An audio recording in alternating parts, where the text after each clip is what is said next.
on YouTube, and I assume it probably is. The when I'm finished with this episode, it will be uploaded on YouTube tomorrow to for people to be able to reach to.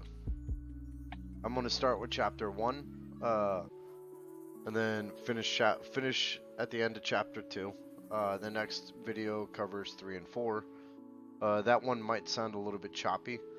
I hopefully fixed it for this video. But we're gonna start and see how it goes. This is Harry Potter and the Sorcerer's Stone. It was written by J.K. Rowling and published by Bloomsbury. Hey, Mr. Tipsy. Maybe one day I'll be the president of the Crook Club. And welcome back. Shit. Let me just give a shout out to my friend Mr. Tipsy over here. If you guys are watching this in the future, give him a follow. This guy is awesome as shit. His streams are always chill, and he's always a very welcoming streamer. Let me see if I can do that one a little bit better. So we're gonna start with chapter 1, and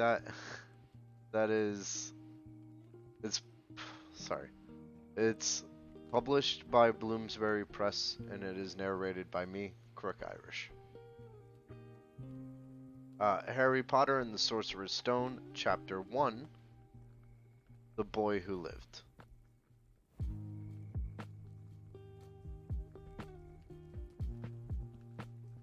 Let me just send this out and make sure it's working.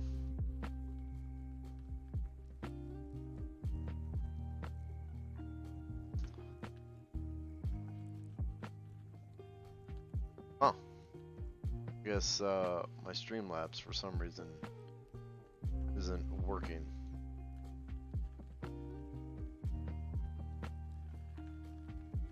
Guys, go look up Mr. Tipsy on Twitch.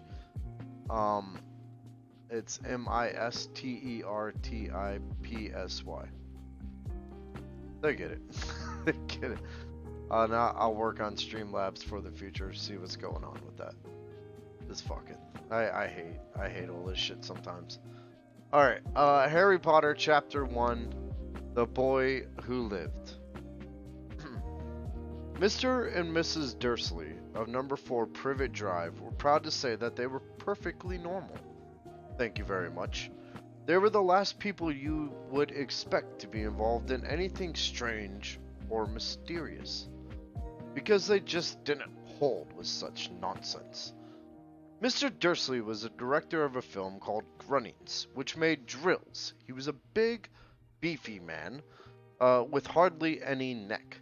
Although he did have a very large mustache, Mrs. Dursley was thin and blonde, had nearly twice the usual amount of neck, which came in very useful as she spent most of her time craning over garden fences spying on the neighbors. The Dursleys had a small son called Dudley, and in their opinion, there was no finer boy anywhere.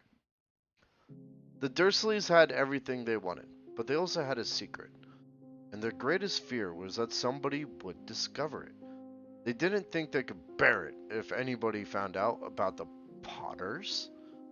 Mrs. Potter was Mrs. Dursley's sister, but they hadn't met for several years.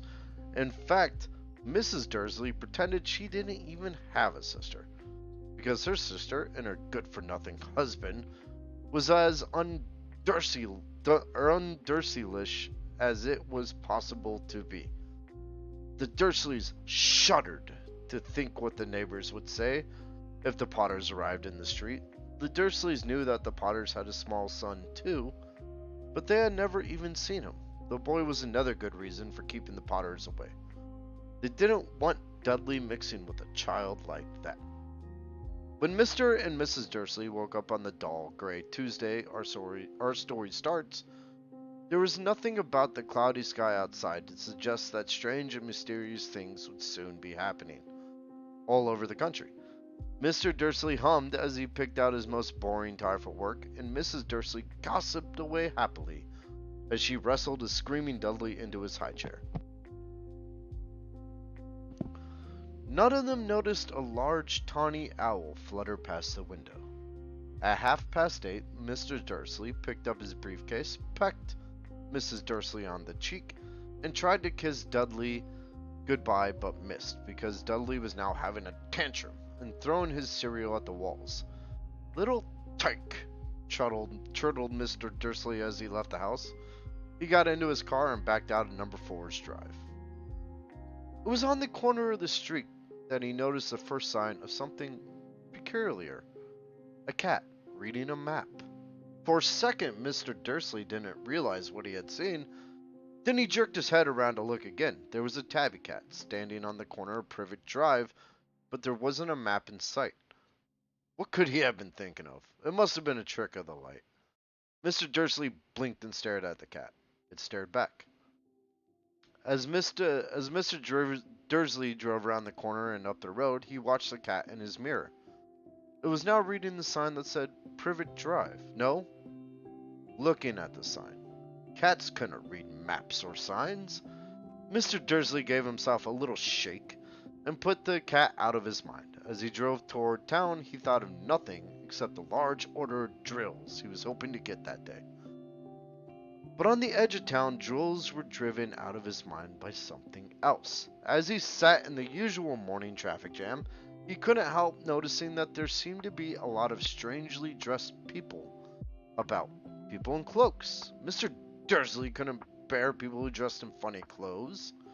The get-ups you saw in young people. He supposed this was some stupid new fashion. He drummed his fingers on the steering wheel, and his eyes fell on a huddle of these weirdos, standing quite close by. They were whispering excitedly together. Mr. Dursley was enraged to see that a couple of them weren't young at all. Why, that man had to be older than he was, and wearing an emerald green cloak? The nerve of him! But then it struck Mr. Dursley that this was probably some silly stunt. These people were obviously collecting for something. Yes, that would be it.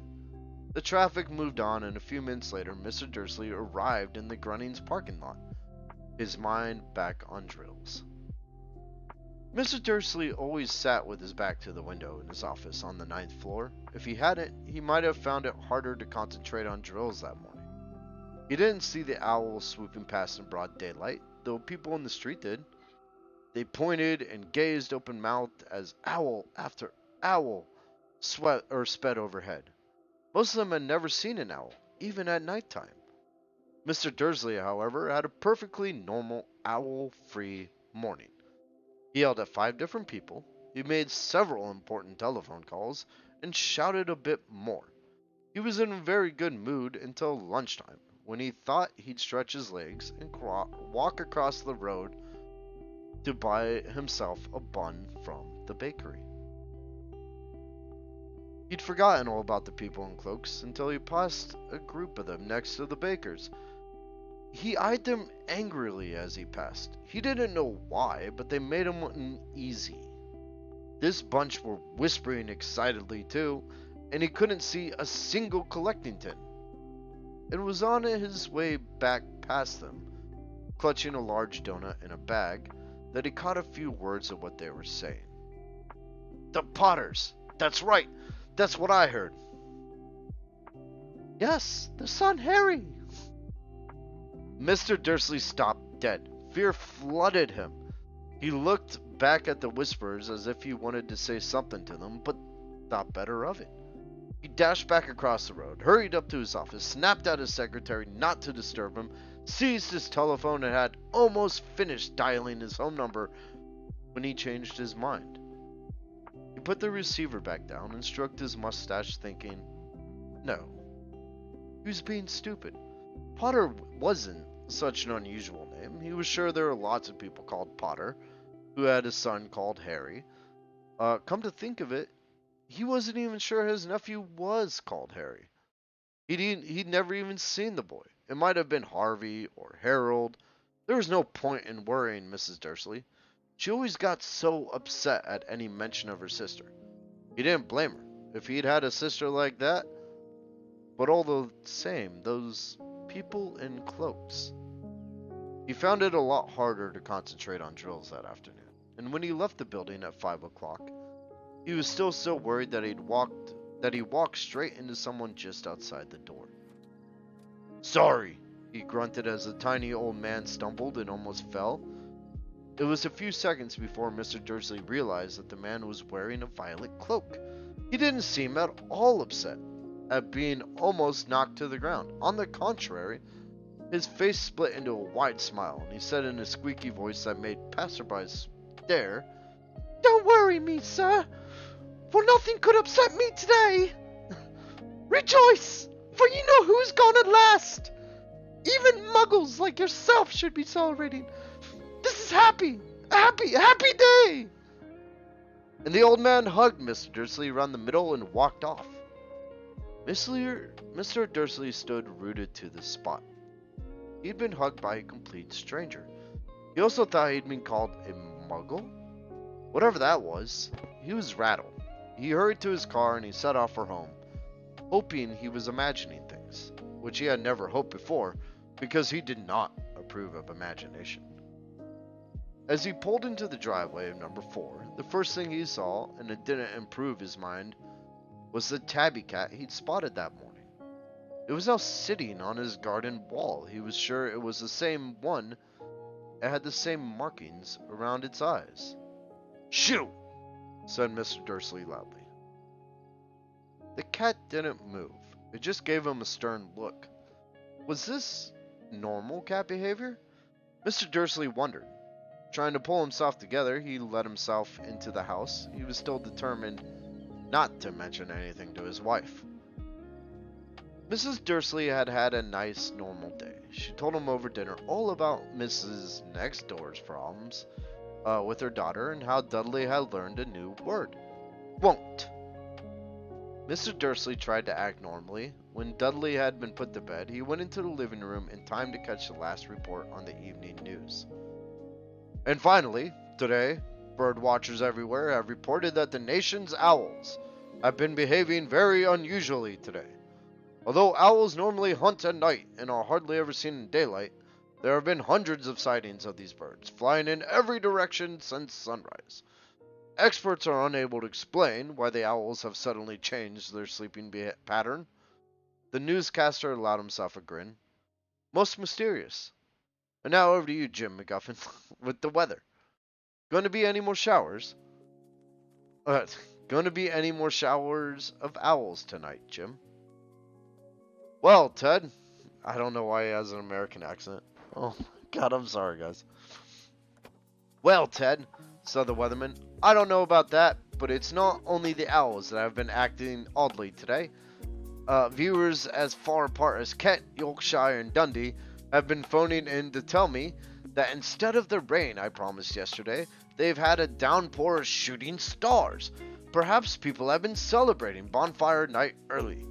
It's not until next week, folks, but I can promise a wet night tonight.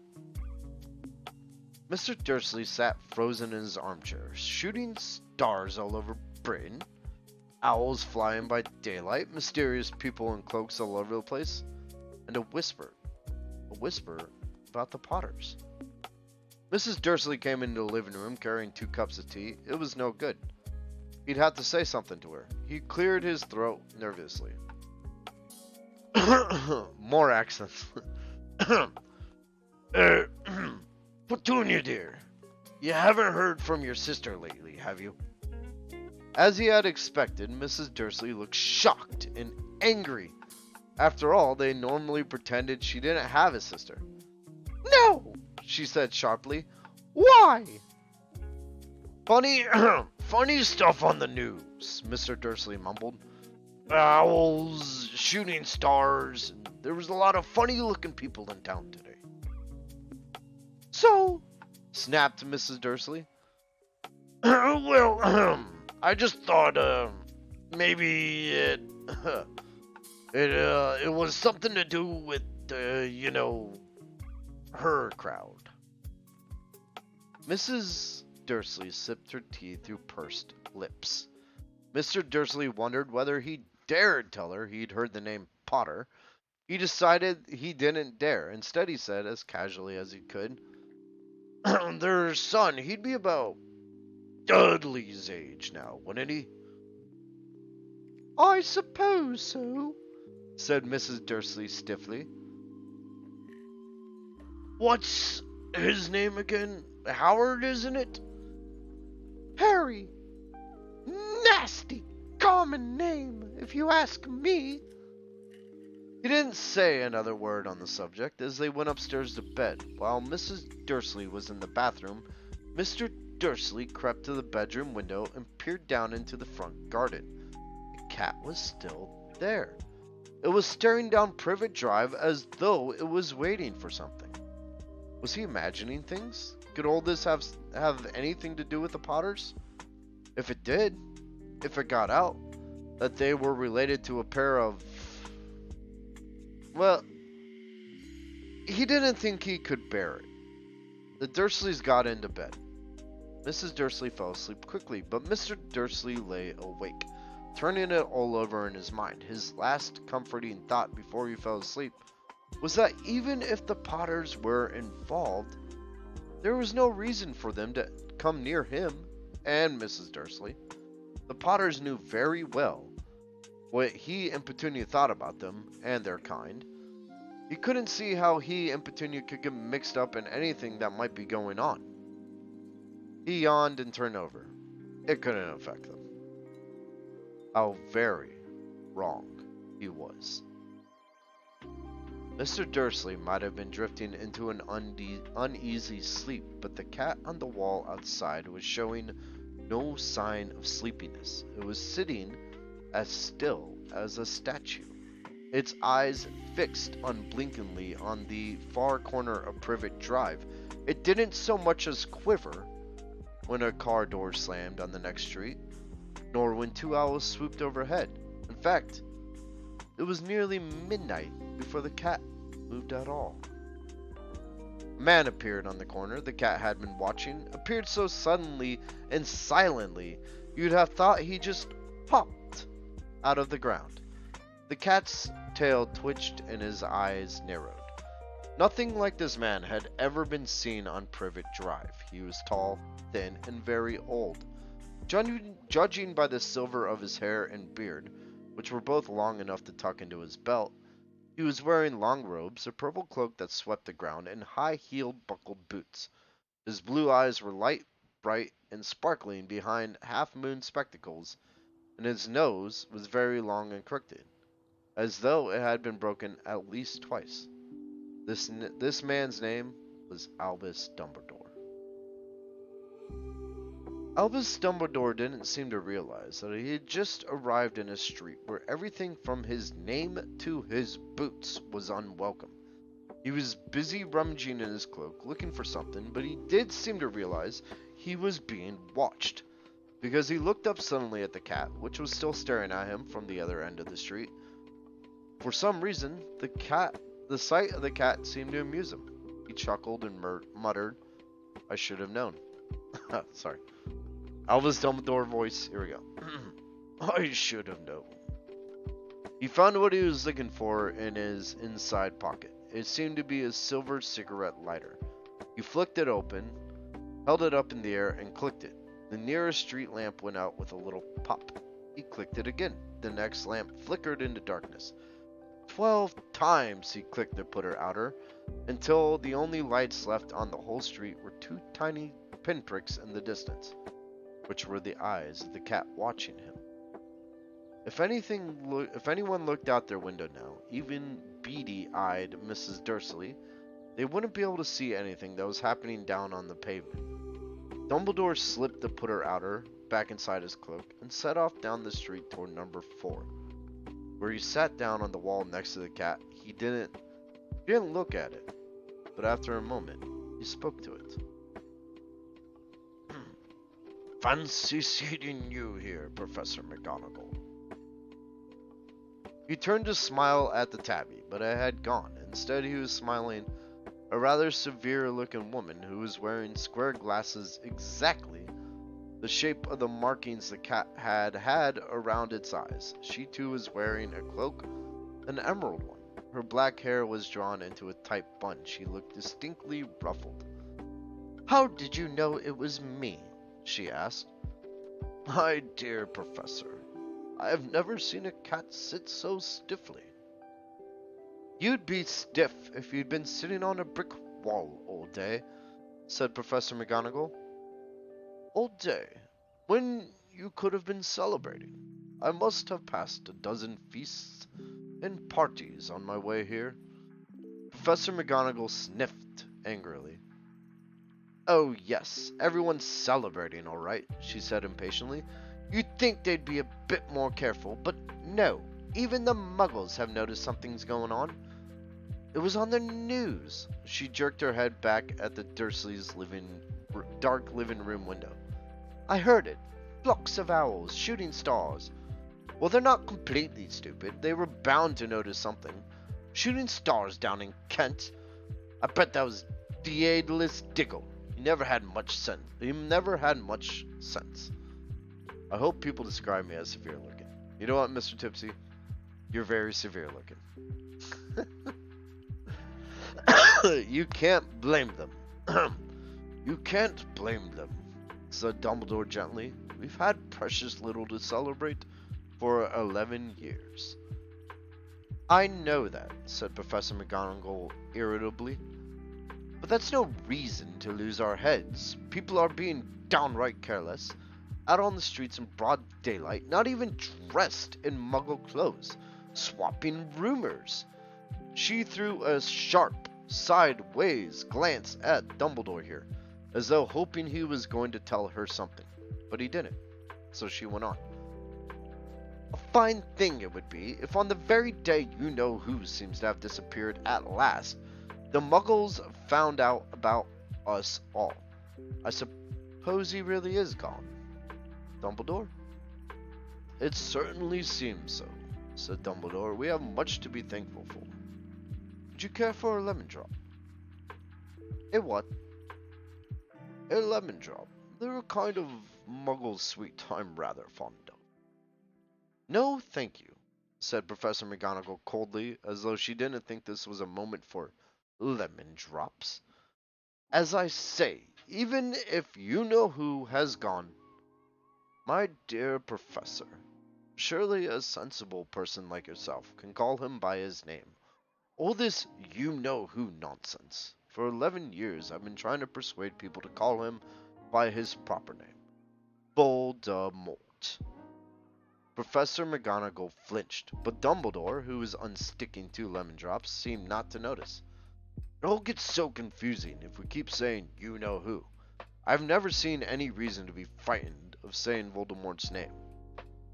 "I know you haven't," said Professor McGonagall, sounding half exasperated, half admiring. "But you're different. Everyone knows you're the only one you-know-who, all right, Voldemort was frightened of." "You flatter me," said Dumbledore calmly. "Voldemort had powers I will never have." "Only because you're too, well, noble to use them." "It's lucky it's dark. I haven't blushed so much since Madame Pomfrey told me she liked my new earmuffs." Professor McGonagall shot a sharp look at Dumbledore and said, "The owls are nothing next to the rumors that are flying around. You know what everyone's saying? About why he's disappeared? About what finally stopped him?" It seemed that Professor McGonagall had reached the point she was most anxious to discuss, the real reason she had been waiting on a cold, hard wall all day, for neither as a cat nor as a woman has she fixed Dumbledore with such a piercing stare as she did now. It was plain that whatever everyone was saying, she was not going to believe it until Dumbledore told her it was true. Dumbledore, however, was choosing another lemon drop and did not answer. What they're saying," she pressed on, "is that last night Voldemort turned up in Godric's Hollow. He went to find the Potters. The rumor is that Lily and James that they're dead." Dumbledore bowed his head. Professor McGonagall gasped. "Lily Lily and James, I can't, I can't believe it. I didn't, I didn't want to believe it. Oh, Albus. Dumbledore reached out and patted her on the shoulder. I know, I know, he said heavily. The Potter's son, Harry. Oh, Professor McGonagall's voice trembled as she went on. That's not all. They're saying he tried to kill the Potter's son, Harry, but he couldn't. He couldn't kill that little boy. No one knows why or how, but they're saying that when he couldn't kill Harry Potter, Voldemort's power somehow broke. And that's why he's gone. Dumbledore nodded glumly. It's true, faltered Professor McGonagall. After all he's done, all the people he's killed, he couldn't kill a little boy? It's just astounding, of all the things to stop him. But how in the name did Harry survive? How in the name of heaven did Harry survive? We can only guess, said Dumbledore. We may never know. Professor McGonagall pulled out a lace handkerchief and dabbed at her eyes beneath her spectacles. Dumbledore gave a great sniff as he took a golden watch from his pocket and examined it. It was a very odd watch. It had 12 hands but no numbers. Instead, little planets were moving around the edge.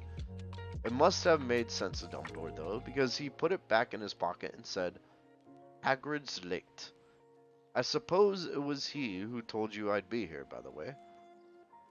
Yes, said Professor McGonagall, and I don't suppose you're going to tell me why you're here, of all places.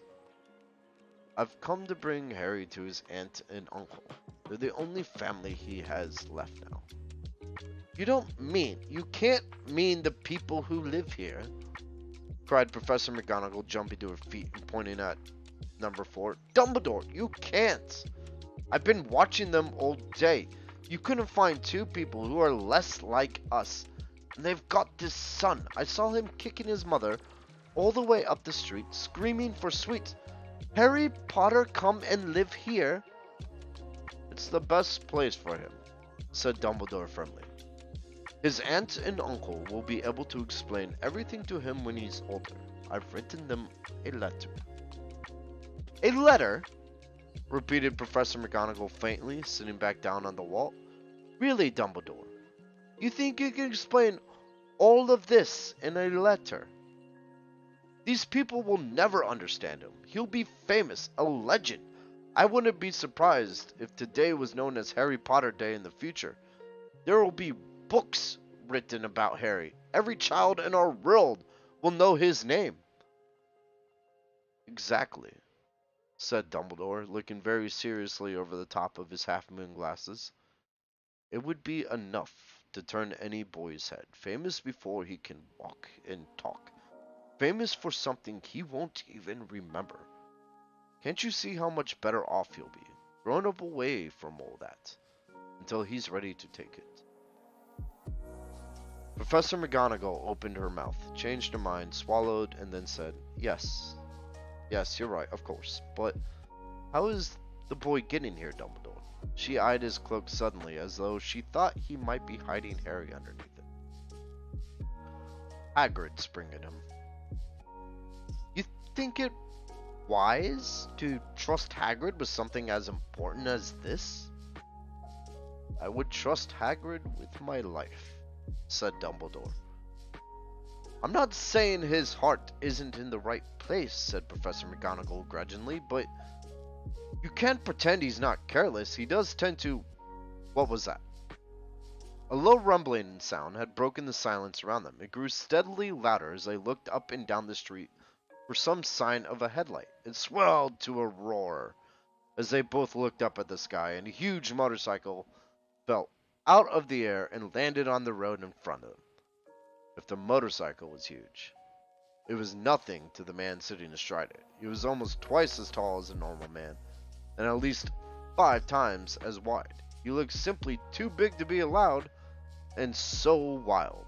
Long tangles of bushy black hair and beard hid most of his face. He had hands the size of trash can lids, and his feet in their leather boots were like baby dolphins. In his vast, muscular arms, he was holding a bundle of blankets. Hagrid, said Dumbledore, sounding relieved.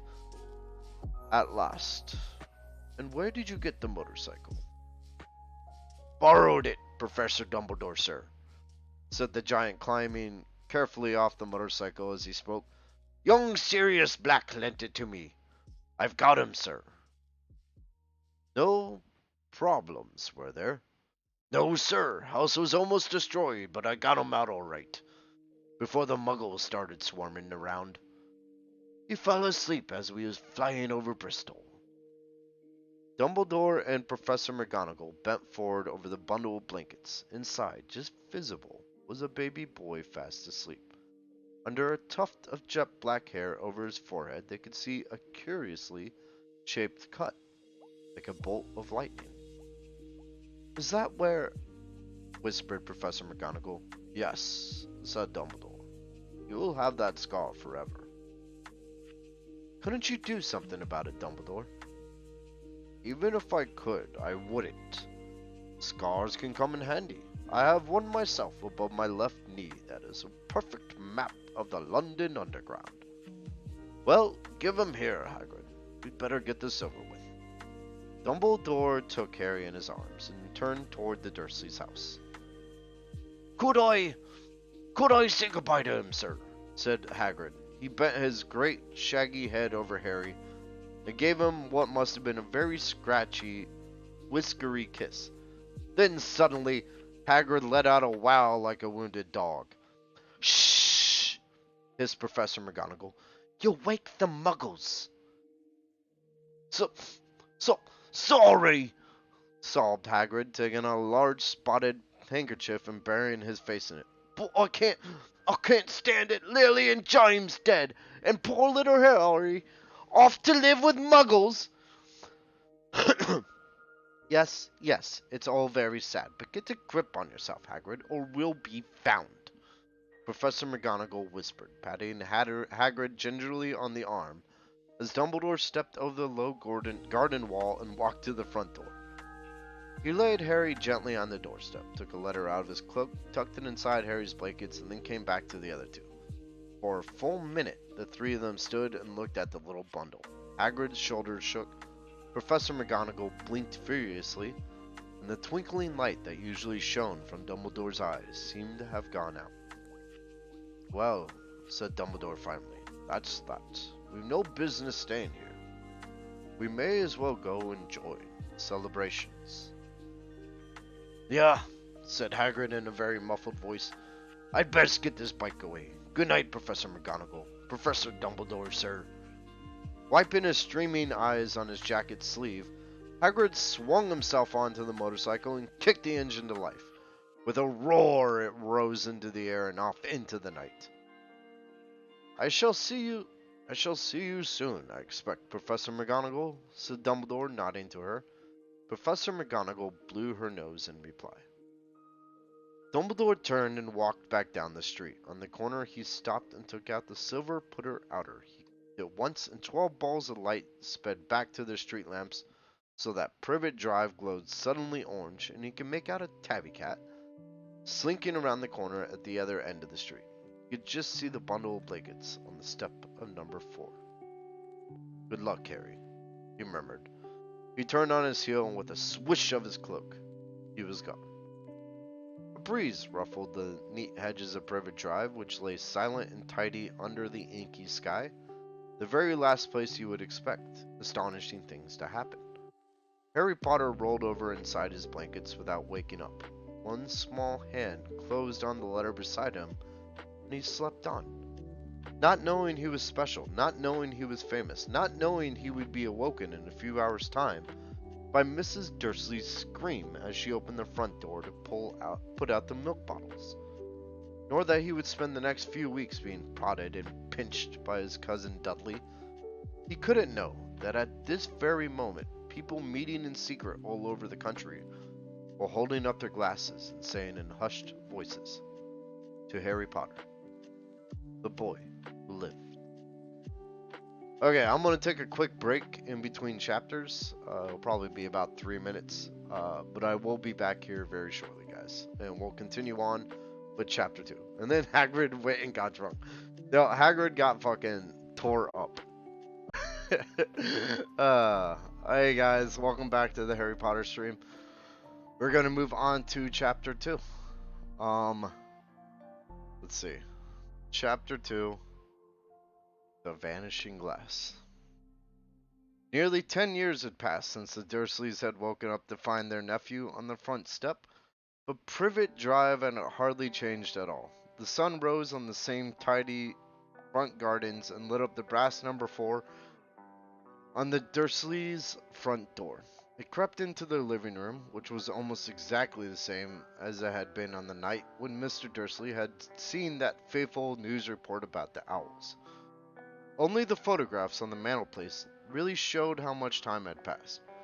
10 years ago, there had been lots of pictures of what looked like a large pink beach ball wearing different colored bonnets, but Dudley Dursley was no longer a baby. And now the photograph showed a large blonde boy riding his first bicycle on a carousel at the fair, playing a computer game with his father, being hugged and kissed by his mother. The room held no sign at all that another boy lived in that house too. Yet, Harry Potter was still there. Yo, thanks for the subscription. I wish I had shoutouts working. But let's see. I can try again. Fuck. Everybody, go check out Moonshadow. Give him a follow. He is another awesome streamer. And guys, I'm gonna have shoutouts available next time for sure. I just need to get off and fix that. Moonshadow is spelled MOONSH4DOW. But give him a follow on Twitch. Let's see, and thank you very much for the subscription, Moonshadow. Rock on, brother. Yeah, Harry Potter was still there, asleep at the moment, but not for long. His Aunt Petunia was awake, and it was her shrill voice that made the first noise of the day. Up!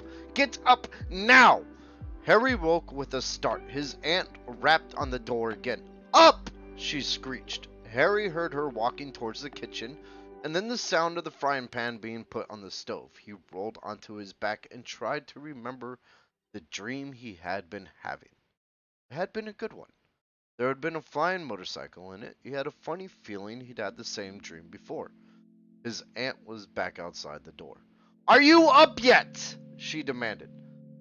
Nearly, said Harry. Well, get a move on. I want you to look after the bacon, and don't you dare let it burn. I want everything perfect on Duddy's birthday. Harry groaned. What did you say?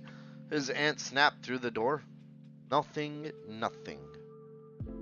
Dudley's birthday. How could he have forgotten? Harry got slowly out of bed and started looking for socks. He found a pair under his bed, and after pulling a spider off one of them, put them on. Harry was used to spiders, because the cupboard under the stairs was full of them, and that was where he slept. When he was dressed, he went down the hall into the kitchen. The table was almost hidden beneath all of Dudley's birthday presents. It looked as though Dudley had gotten the new computer he wanted, not to mention the second television and the racing bike. Exactly why Dudley wanted a racing bike was a mystery to Harry, as Dudley was very fat and hated exercise. Unless, of course, it involved punching somebody. Dudley's favorite punching bag was Harry, but he couldn't often catch him. Harry didn't look it, but he was very fast. Perhaps it had something to do with living in a dark cupboard, but Harry had always been small and skinny for his age. He looked even smaller and skinnier than he really was, because all he had to wear were old clothes of Dudley's, and Dudley was about 4 times bigger than he was. Harry had a thin face, knobbly knees, black hair, and bright green eyes. He wore round glasses held together with a lot of scotch tape, because of all the times Dudley had punched him on the nose. The only thing Harry liked about his own appearance was a very thin scar on his forehead that was shaped like a bolt of lightning. He had had it as long as he could remember, and the first question he could ever remember asking his Aunt Petunia was how he had gotten it. "In the car crash when your parents died," she had said. "And don't ask questions." Don't ask questions. That was the first rule for a quiet life with the Dursleys. Uncle Vernon entered the kitchen as Harry was turning over the bacon. "Comb your hair," he barked by way of a morning greeting. About once a week, Uncle Vernon looked over the top of his newspaper and shouted that Harry needed a haircut. Harry must have had more haircuts than the rest of the boys in his class put together, but it made no difference. His hair was simply grew that way, all over the place. Harry was frying eggs by the time Dudley arrived in the kitchen with his mother. Dudley looked a lot like Uncle Vernon. He had a large pink face, not much neck, small watery blue eyes, and thick blonde hair that lay smoothly on his thick fat head. Aunt Petunia often said that Dudley looked like a baby angel. Harry often said that Dudley looked like a pig in a wig. Harry put the plates of eggs and bacon on the table, which was difficult as there wasn't much room. Dudley, meanwhile, was counting his presents. His face fell. 36, he said, looking up at his mother and father. "That's 2 less than last year." "Darling, you haven't counted Aunt Margie's present. See, it's here under this big one from Mommy and Daddy." "All right, 37 then," said Dudley, going red in the face. Harry, who could see a huge Dudley tantrum coming on, began wolfing down his bacon as fast as possible, in case Dudley turned the table over. Aunt Petunia obviously scented danger too, because she said quickly, "And we'll buy you another 2 presents while we're out today. How's that, Popkin? 2 more presents, is that alright?" Dudley thought for a moment. It looked like hard work. Finally he said slowly, "So I'll have 39,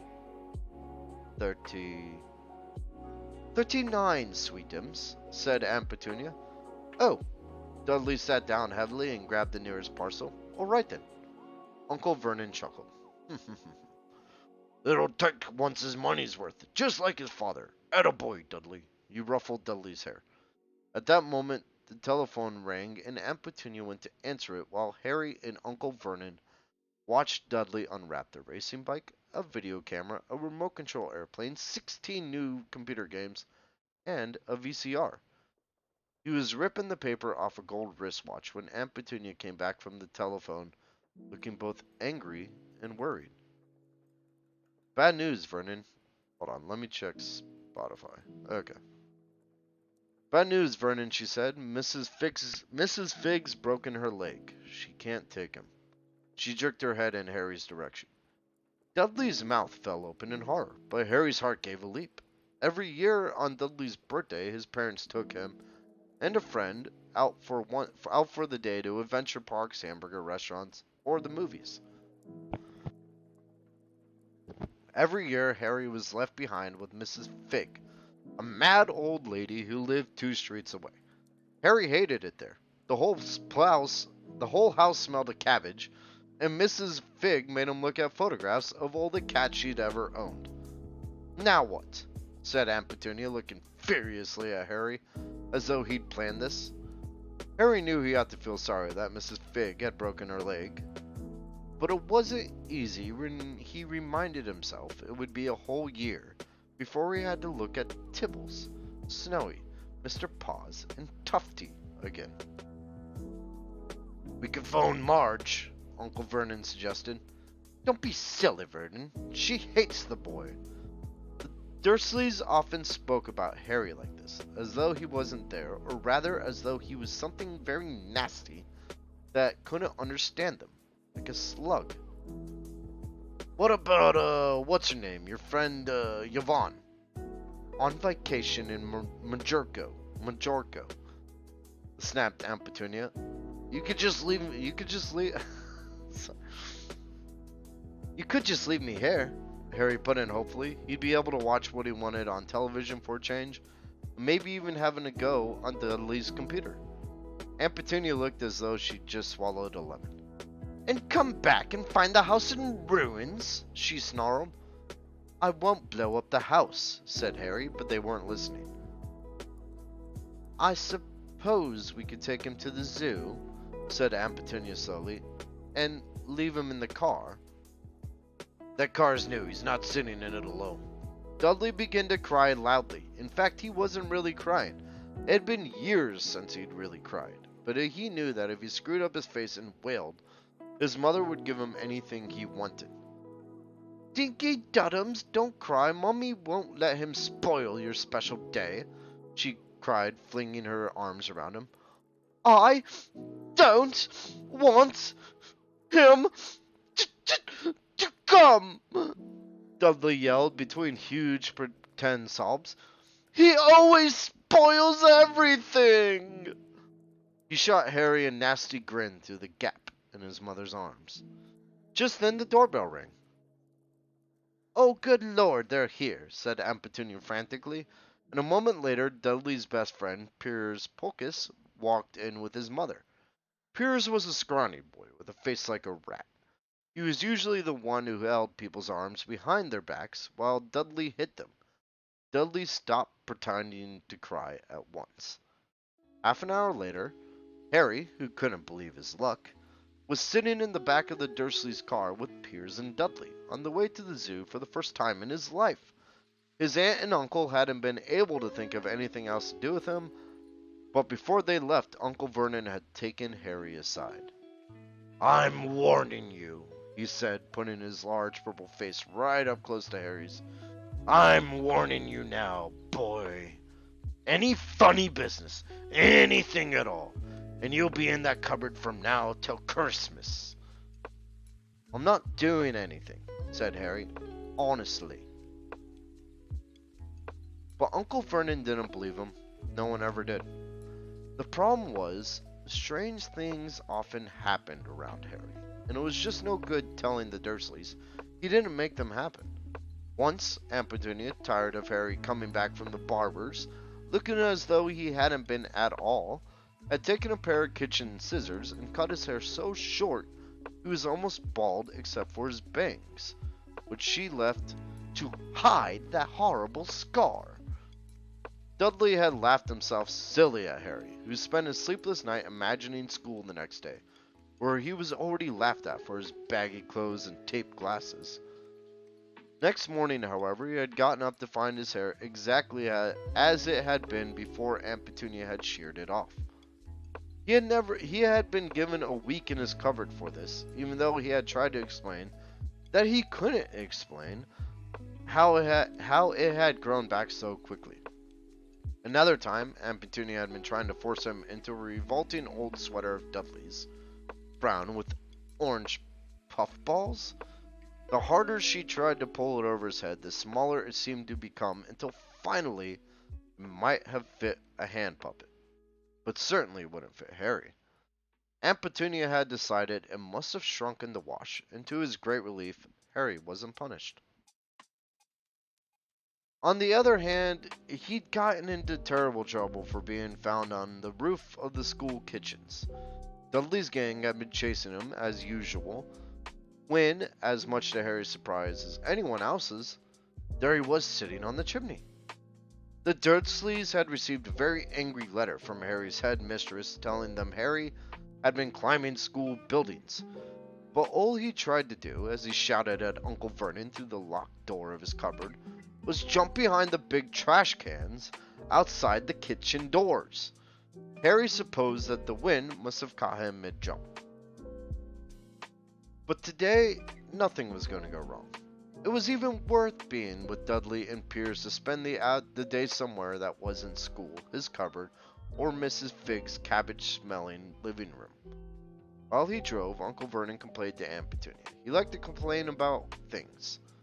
People at work, Harry, the council, Harry, the bank, and Harry were just a few of his favorite subjects. This morning, it was motorcycles. "Roaring along like maniacs, the young hoodlums," he said, as a motorcycle overtook them. I had a dream about a motorcycle," said Harry, remembered suddenly. "It was flying." Uncle Vernon nearly crashed into the car in front. He turned around in his seat and yelled at Harry, his face like a gigantic beet with mustaches. "Motorcycles don't fly!" Dudley and Piers snickered. "I know they don't," said Harry. "It was only a dream." But he wished he hadn't said anything. If there was one thing the Dursleys hated even more than his asking questions, It was his talking about anything acting in a way it shouldn't. No matter if it was in a dream or even a cartoon, they seemed to think he might get a dangerous idea. It was a very sunny Saturday, and the zoo was crowded with families. The Dursleys bought Dudley and Piers large chocolate ice creams at the entrance, and then, because the smiling lady in the van had asked Harry what he wanted before they could hurry him away, they brought him a cheap lemon ice pop. It wasn't bad either, Harry thought, looking at as they watched a gorilla scratching his head, who looked remarkably like Dudley, except that it wasn't blonde. Harry had the best morning he'd had in a long time. He was careful to walk a little apart from the Dursleys so that Dudley and Piers, who were starting to get bored with the animals, by lunchtime wouldn't fall back on their favorite hobby of hitting him. They ate in the zoo restaurant, and when Dudley had a tantrum because his knickerbocker glory didn't have enough ice cream on top, Uncle Vernon bought him another one, and Harry was allowed to finish the first. Harry felt afterward that he should have known it was all too good to last. After lunch, they went to the reptile house. It was cool and dark in there, with lit windows all along the walls. Behind the glass, all sorts of lizards and snakes were crawling and slithering over bits of wood and stone. Dudley and Piers wanted to see huge, poisonous cobras and thick, man-crushing pythons. Dudley quickly found the largest snake in the place.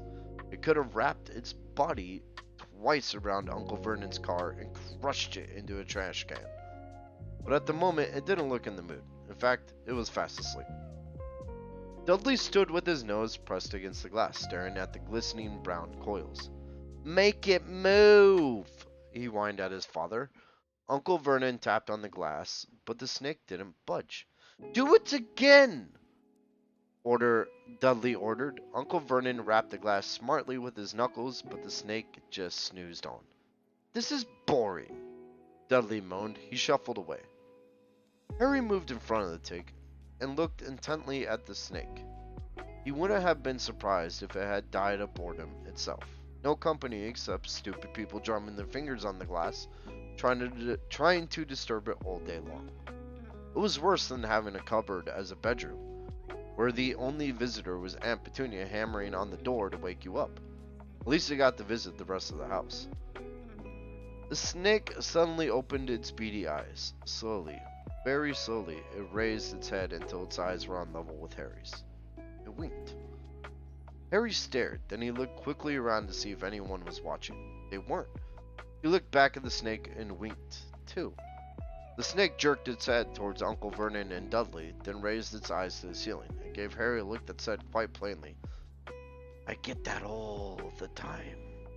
"I know," Harry murmured through the glass, though he wasn't sure the snake could hear him. "It must be really annoying." The snake nodded vigorously.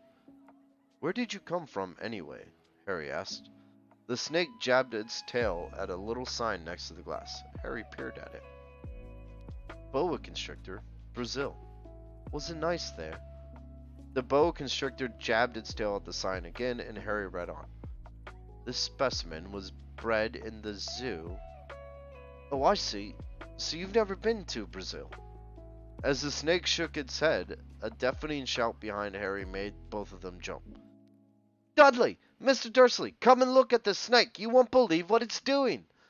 Dudley came waddling toward them as fast as he could. "Out of the way, you!" he said, punching Harry in the ribs. Caught by surprise, Harry fell hard on the concrete floor. What came next happened so fast no one saw how it happened. 1 second, Piers and Dudley were leaning right up close to the glass. The next, they leapt back with howls of horror. Harry sat up and gasped. The glass front of the boa constrictor's tank had vanished. The great snake was uncoiling itself rapidly, slithering out onto the floor. People throughout the reptile house screamed and started running for the exits. As the snake slid past him, Harry could have sworn a low hissing voice said, "Brazil, here I come. Thanks amigo. The keeper of the reptile house was in shock. But the glass, he kept saying. Where did the glass go? The zoo director himself made Aunt Petunia a cup of strong, sweet tea while he apologized over and over again. Piers and Dudley could only gibber. As far as Harry had seen, the snake hadn't done anything except snap playfully at their heels as it passed. But by the time they were all back in Uncle Vernon's car, Dudley was telling them how it had nearly bitten off his legs, while Piers was swearing it had tried to squeeze him to death. But worst of all, for Harry at least, was Piers calming down enough to say, "Harry was talking to it, weren't you, Harry?" Uncle Vernon waited until Piers was safely out of the house before starting on Harry. He was so angry he could hardly speak. He managed to say, "Go! Cupboard! Stay! No meals!" before he collapsed into a chair, and Aunt Petunia had to run and get him a large brandy. Harry lay in his dark cupboard much later, wishing he had a watch. He didn't know what time it was, and he couldn't be sure the Dursleys were asleep yet. Until they were, he couldn't risk sneaking to the kitchen for some food. He'd lived with the Dursleys almost 10 years, 10 miserable years, as long as he could remember. Ever since he'd been a baby and his parents had died in that car crash. He couldn't remember being in the car when his parents had died. Sometimes, when he strained his memory, during long hours in his cupboard, he came up with a strange vision.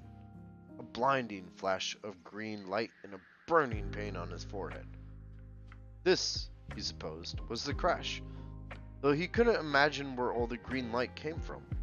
He couldn't remember his parents at all. His aunt and uncle never spoke about them, and of course he was forbidden to ask questions. There were no photographs of them in the house. When he had been younger, Harry had dreamed and dreamed of some unknown relation coming to take him away, but it had never happened. The Dursleys were his only family. Yet sometimes he thought, or maybe hoped, that strangers in the street seemed to know him. Very strange strangers they were, too. A tiny man in a violet top hat had bowed to him once while out shopping with Aunt Petunia and Dudley. After asking Harry furiously if he knew the man, Aunt Petunia had rushed them out of the shop without buying anything.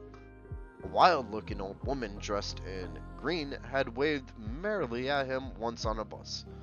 A bald man in a large purple coat had actually shaken his hand in the street the other day, and then walked away without a word. The weirdest thing about all these people was the way they seemed to vanish the second Harry tried to get a closer look. At school, Harry had no one. Everyone knew that Dudley's gang hated that odd Harry Potter in his baggy old clothes and broken glasses, and nobody liked to disagree with Dudley's gang. Okay, so that is chapter 1 and 2. You can find chapter 3 and 4 under highlights. I'm also going to start putting them in collections. I'm going to do the next episode on Wednesday night about 8:30 EST. Where I will do chapters 5 and 6. Each episode will be about 2 chapters, and then they will be uploaded.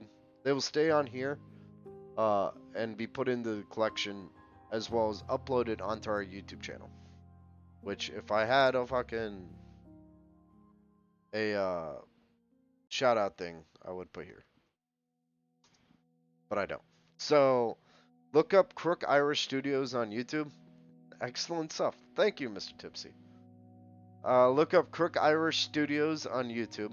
That's where all the videos will be held, as well as all our podcasts and other stuff, ghost hunting videos, stuff that we're currently working on. Thank you again for stopping by, Mr. Tipsy. It's always great to see you. Moon Shadow, thank you so much for the subscription. I greatly appreciate that. And we will make sure to shout you out in the next podcast that we do.